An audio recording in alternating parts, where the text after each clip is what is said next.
G'day expats and welcome to another episode of Expat Chat, episode 142 today. And if you're watching us on YouTube, you'll see that that is definitely not James Ridley. That is Mr. Patrick Cannon. Patrick, welcome, mate. How are you? I'm really well, thanks, Brett. And yeah, thanks for having me on. I wish I could say that the weather today in Geneva is as pretty as it's looking in the background. It's a little bit cloudy and rainy. C'est la It's like vie. it is, mate, and it's like when you see photos of Dubai with the blue skies. Yeah, that's after a storm, which happens twice a year, and the other 363 days of the year, it's very hazy and dusty and everything. So nothing like a bit of creative license when it comes to the backdrops. But just for the Exactly. folks on the call, just to do them, and yourself a good service, to do introductions. So Patrick joined us early this year as our head of advice in Switzerland.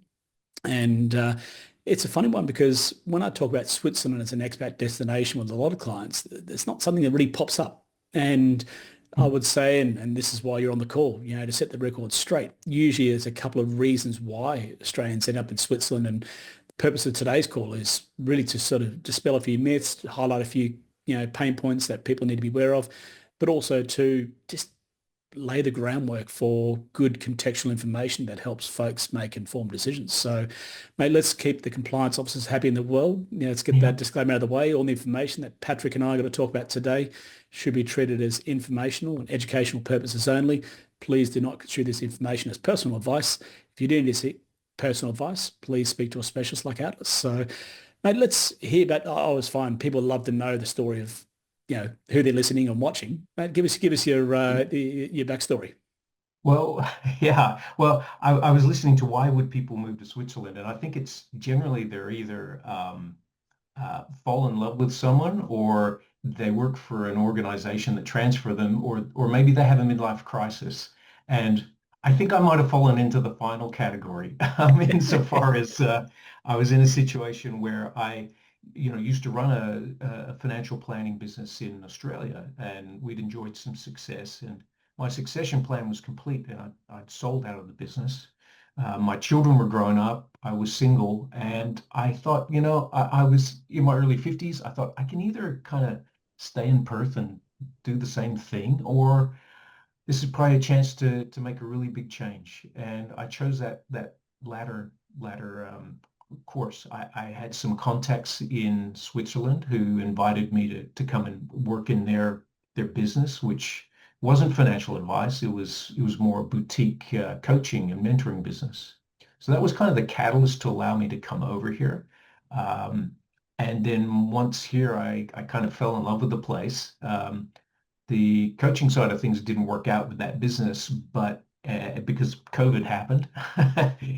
And in the meantime, my own journey was I struggled to find anyone who could give me balanced advice about what I should do, how I should structure my affairs and make that jump between Australia and Switzerland. And I should have looked you up, Brett, at the time. I'm That's right. sorry, You I didn't know about didn't. it. That's fine. I You're forgiven. didn't. My apologies. I kind of had to work it out for myself.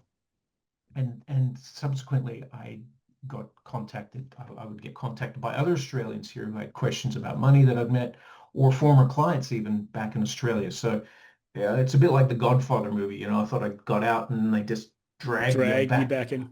Yeah, job for life So you got. exactly. And again, looking around Switzerland, there's some excellent wealth management and tax advice and everything. Look, they really care about your money here in Switzerland, Funny that. but not too many care about you as a person, Yep. which is kind of what always my approach to financial advice has been. So anyway, I made the move about 6 years ago, moved over to Geneva, which is in the west of Switzerland and on the French speaking side, because I was a little bit of a Francophile. And haven't looked back since, despite all the highs and the lows that have come along the time. No, look, I think, there's always the highs and lows when you do take on that expat journey. And obviously the reason for the podcast today, the episode with you is really to sort of use you as the muse to inform those who are considering making the move to Switzerland. There's actually, I've got to say, you missed one option. You had three options, the reasons why you moved to Switzerland. Skiing. I'm like a mad skier. So I would move there just for the skiing. It's something that people said you can do one sport for the rest of your life, it'd be that one, hands down. But mate, let's sort of run through. And I thought I'd just run through some of the, you know, your knowledge when it comes to having trod that path. And at Atlas, one of the things we're very proud of is, yeah, there are advisors in Australia who, I wouldn't say pretend, I'm not that rude, but who try to be expat advisors. But I what will. makes They pretend. they do, you're more, yeah, no, I'm probably being too polite, but what things makes us different is that we actually walk in our clients' shoes. We're doing it. I'm here in Dubai. So if someone comes moving to Dubai, I can talk to them not just about the financial planning aspects, but where to live, where to go to school, how do you transfer your license over, all these things that are as equally as important as each other. And it just tries to reduce that friction of making that move. And it's not easy. That people say that, moving house is one of the most stressful things you can do in your life. They obviously haven't become an expat, because moving house in Australia is easy. Trying to settle in a new country and get in the government system and establish yourself, and then find out where to buy Vegemite and cornflakes and all these things that you just take for granted, becomes an issue. And those first 12 months are really, quite, I wouldn't say exhausting, probably exhausting. Yeah, probably it's a fair word to say, because you just can't rely on your 20, 30, 40 years experience that you've built up living in Australia to deploy. Well, exactly. So, because there's all this, there's a number of cultural issues, I say that's not only issues between Australia and Switzerland. There's issues within Switzerland itself, which is really a country made up of 26 different countries. But there's cultural issues, but then there's the financial and the taxation issues, and there's important things if you're an Aussie moving to Switzerland that you want to understand and decide and set up before you go to Switzerland. But unless you do some planning, you don't know about these things until it's too late. Yep. And equally, going back to Australia, there's things you need to look at and decide before you make that move that affect your Swiss tax, as an example. I think the challenge is that we've got a Western style democracy here in Switzerland, and we've got a progressive taxation system, and saving for retirement is encouraged, home ownership is encouraged. So there's a lot of similarities on the financial side of things, but there's these very subtle differences that actually, when you look at it closer, it doesn't always align so clearly. Let me give you an example. People say on the tax side of things, they go, by and large, in Switzerland, there's no capital gains tax. And everyone goes, hooray! Yep. But the flip side of that is that there's no franking credits on dividends. Okay. There's not really any negative gearing to speak of. And finally, there is a tax on your entire worldwide assets every year. So just imagine having to tell the tax office, here's all my bank accounts, here's all my investments, this is what they add up to, and they want a percentage of that. Yep.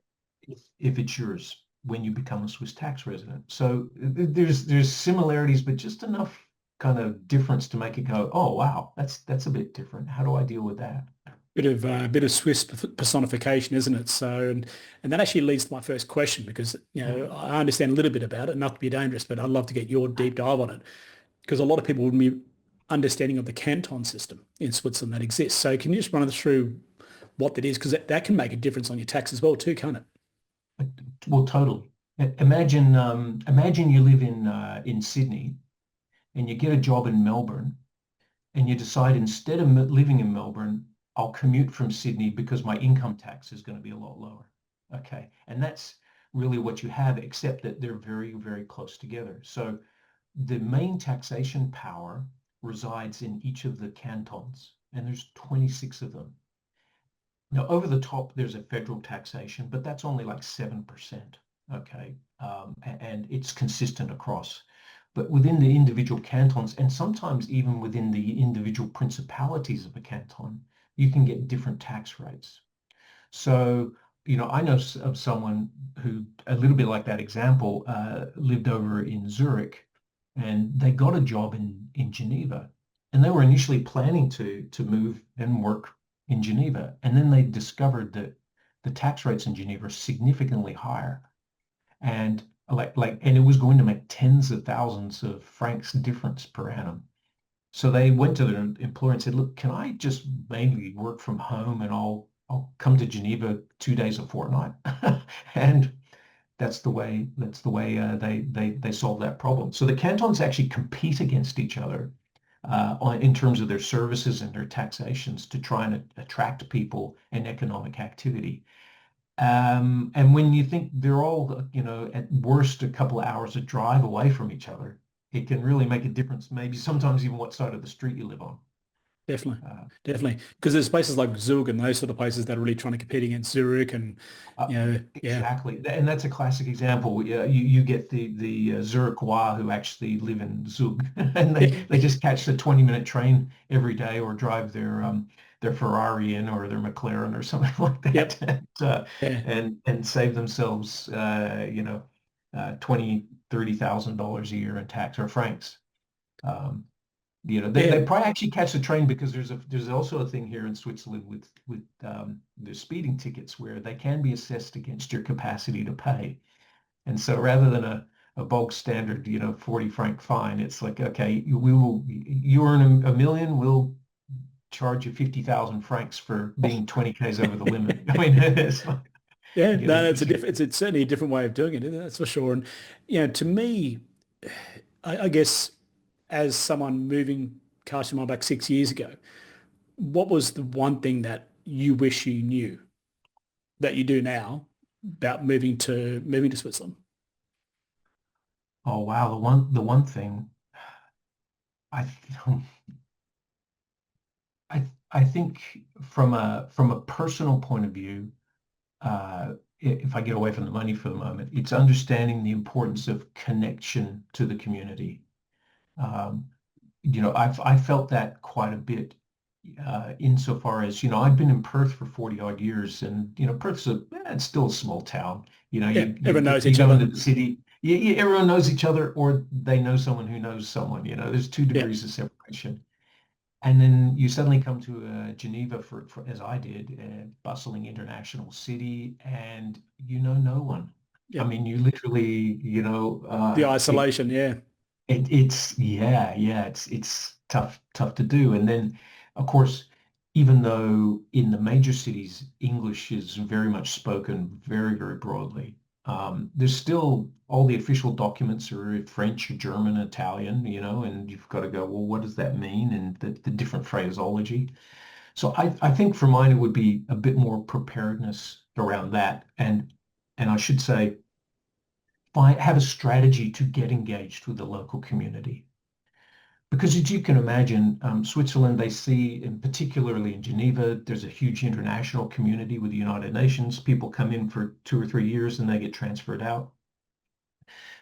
So the more you can get engaged with the local community, it's appreciated and acknowledged by the locals, and that just helps, I guess, ingratiate yourself into society and give you a support structure. So when you get these weird things that happen, or you don't quite understand why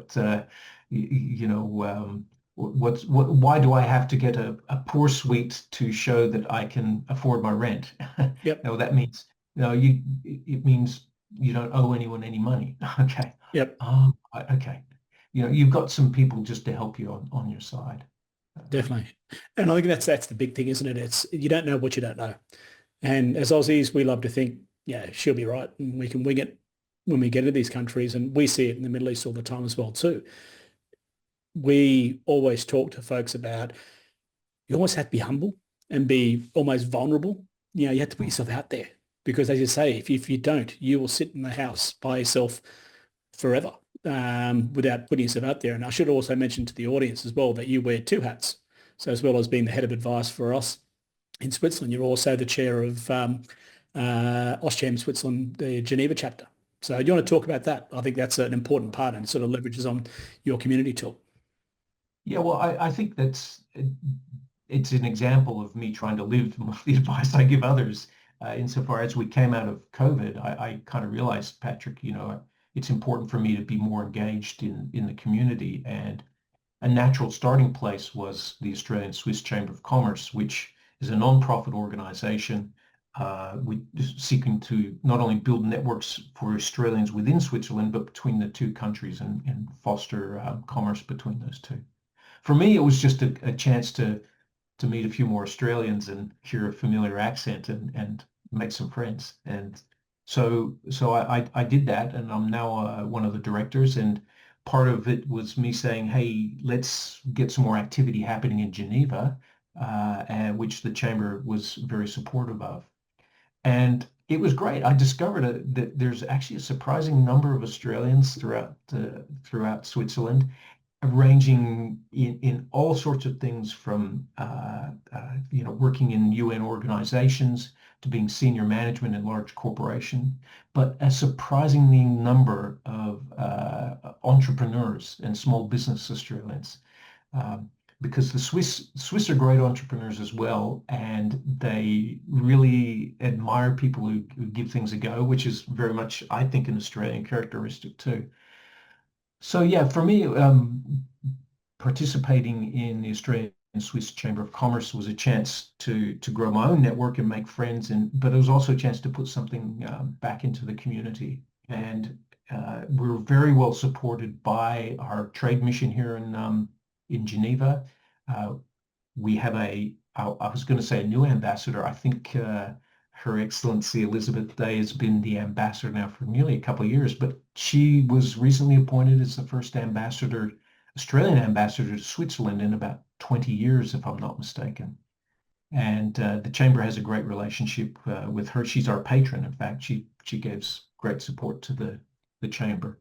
So for anyone if any Aussies listening in that are in Switzerland, if you're feeling a bit lonely or need It's to a get safe place, isn't it? more, It's a safe place to land, to hear the accents abs, and just the cultural side. And I've been fortunate to attend a couple of your events, and there's good banter over beer and wine, and the way that Aussies network. It's just a nice. It's just like a warm blanket, isn't it? Wrapping yourself up. It's just like, okay, I've got this. Life is crazy. I'm in a new country, but I'm with my people, and we can move on from there.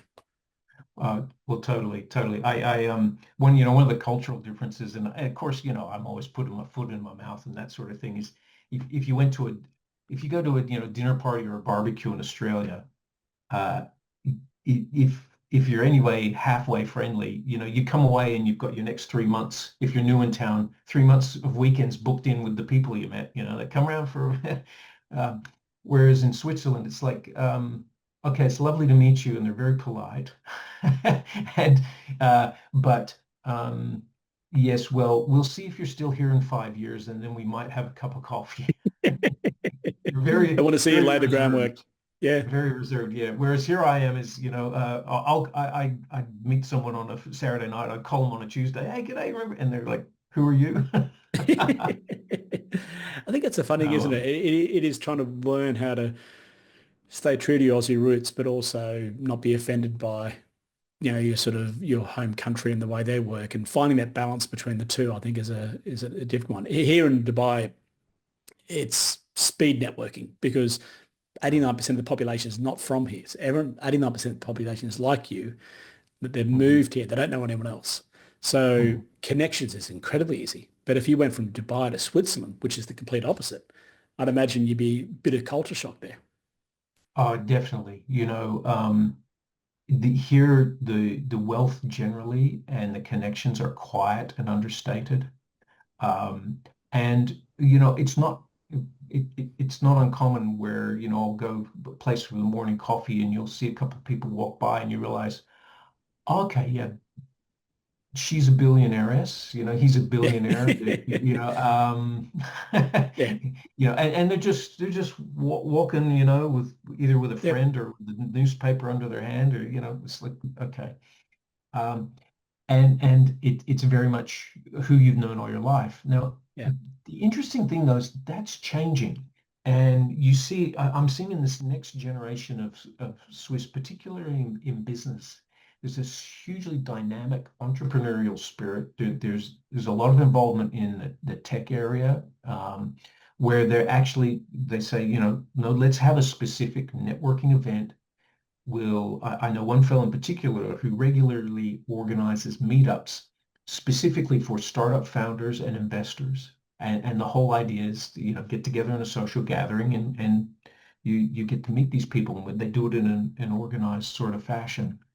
So, the one thing about Switzerland, I think overall is that money does speak here. Mm. And you saw that, and I mean that as a compliment, not a criticism, insofar as that informed their approach to COVID and the recovery from that. Um, if something's going to work financially and result in economic growth, then generally that's a strong tailwind for any enterprise or project you have.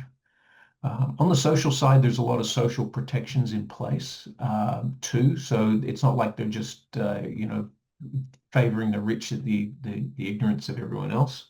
Um, there's a real strong balance there. But yeah, I'm seeing a societal change, and that's really kind of encouraging.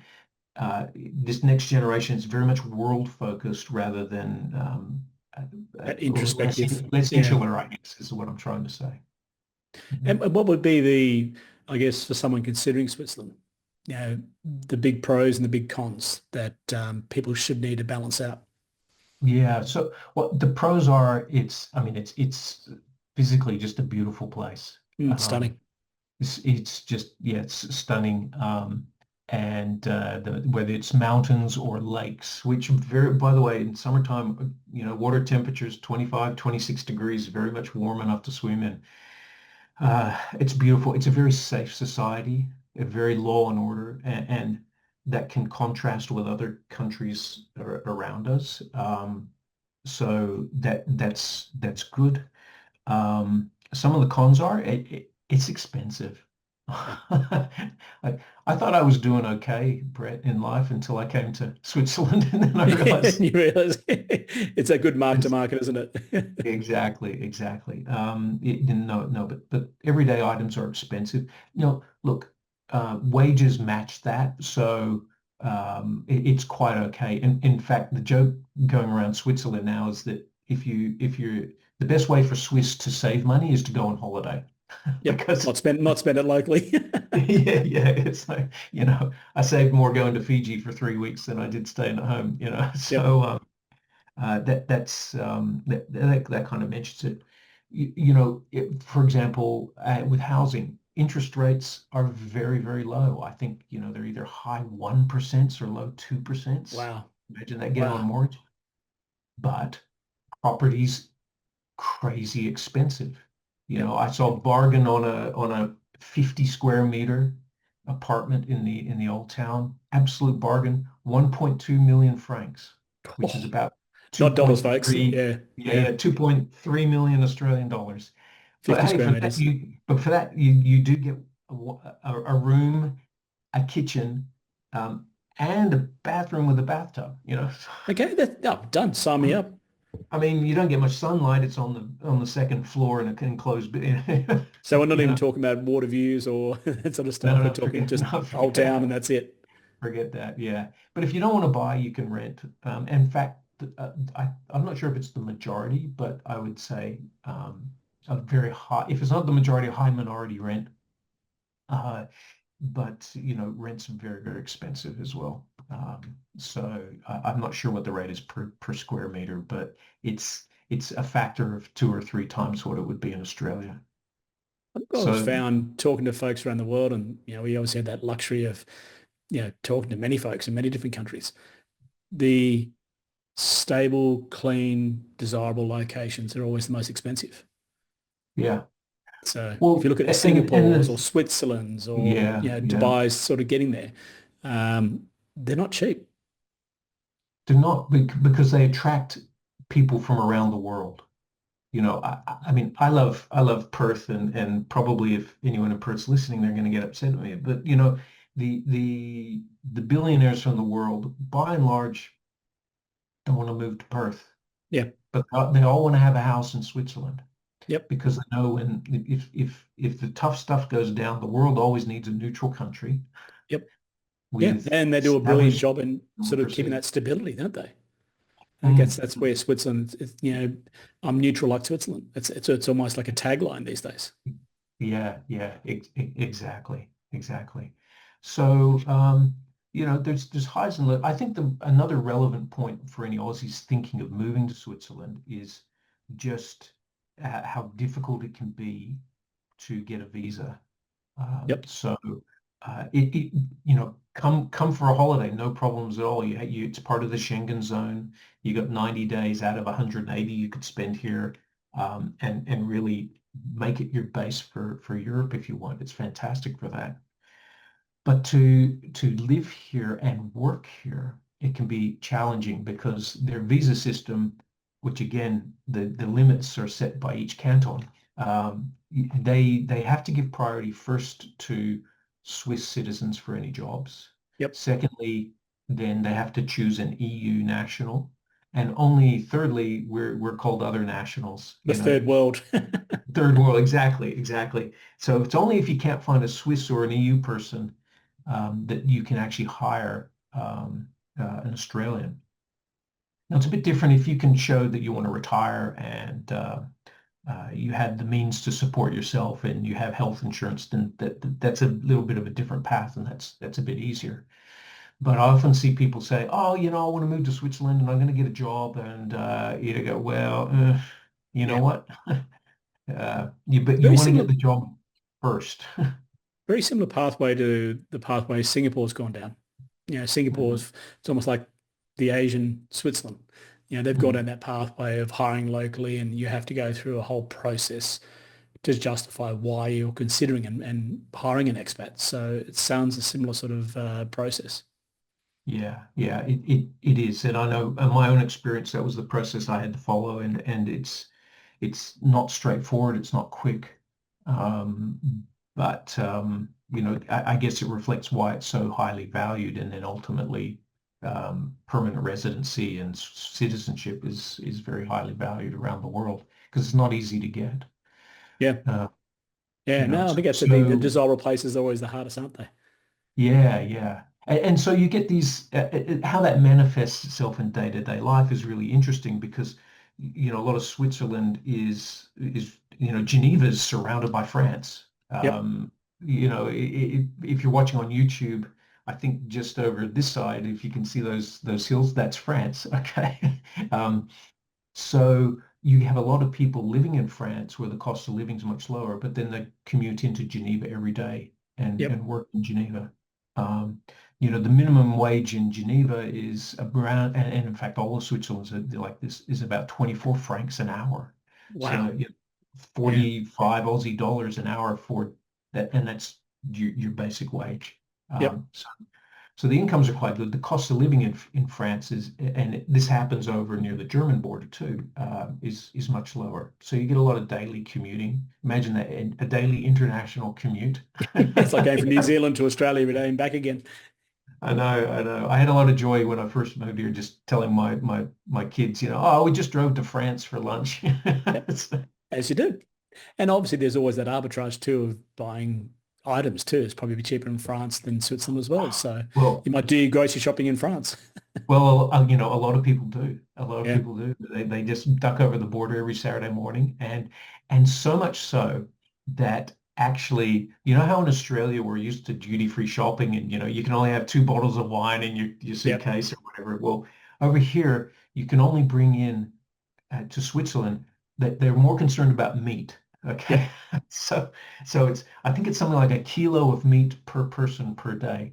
Wow. And they actually, will have random stops on the roadways Looking at your at the steaks. borders. And yeah, yeah, yeah. Okay, you've been grocery shopping, because it's like mom and dad and the 2 kids in the shop in the sedan. It's okay. Let's have a look through your groceries. And there's a huge duty and a fine if you've got more than a kilo of rump steak per person or whatever it might be. So you got It's to count fascinating, isn't count it? count your sausages. And that's one of the reasons why I want to get you on this podcast because, I knew there were sort of exclusivities to Switzerland and they got their own local laws, but you don't know this stuff until you move there. And then you go through this process and everything. And that's why I was, getting you on just to sort of talk about these things because this is stuff that people will have to wrap their heads around. Like life Yeah, is going to be different. So good and bad. I mean, obviously you yeah, want more good than bad. Otherwise, why are you moving in the first place? But to me, it's very much about um, opening yourself up and then almost finding the gamification of that new location. I mean, here in the UAE, um, when I first moved here, they had a 30% alcohol tax for Dubai, but you could Uh, drive up to an emirate called Al Quwain or down to Abu Dhabi, and they had no tax. So you do booze runs to bottle shops. And then yes. Dubai decided to remove the 30% tax. Then we started buying locally, and now they brought it back in. So now we're back to doing we call it the cannonball run, with a trunk full of alcohol. So yeah, like every country has its own uniqueness in that regard. But meat is the first one. Never heard that one before. No, I know. I'm going, what? Seriously? Like, yeah. I mean, it doesn't give it, you almost feel like, yeah, oh, sure, cocaine, whatever. Yeah, but not that Yeah, steak. you can have five sausages, but not six. Yeah. Love it, mate. Well, look, I think we leave it there for the folks. Thank you very much for your time. For any Pleasure. folks who are in Switzerland who wants regulated advice that is what we call cross-border or dual jurisdictional, understanding both parts is very important. I mean, pretty much Patrick's the only guy I know on the planet that has a license in Australia, but it can also talk about the different tiers of pillar systems with Swiss pensions. So for those folks in the region, reach out to Patrick. You can get it through our website, atlaswealth.com. And for those folks who are considering moving to Switzerland, yes, skiing should be number one reason, but for any other reasons, make sure you reach out to us and Patrick is a wealth of information, both from the financial side, but also to the fact that he's got the experience of living there and he can tell you where to buy the good meat and how to smuggle it in. Yeah. Oh, no smoke. No, no, I'm innocent. I'm thinking false boots and floors Yeah, and boots and everything. So, yeah, yeah. well, mate, well, Yeah, tip thank you one, very much. don't put it under your jumper, okay? Yeah, exactly. Well, mate, thank you very much for your time, and Thanks, we'll Brett. make sure we get you Pleasure. back on and keep data mining your brains and get some more information out there. I look forward to it. Thanks again. Cheers. Thanks, mate.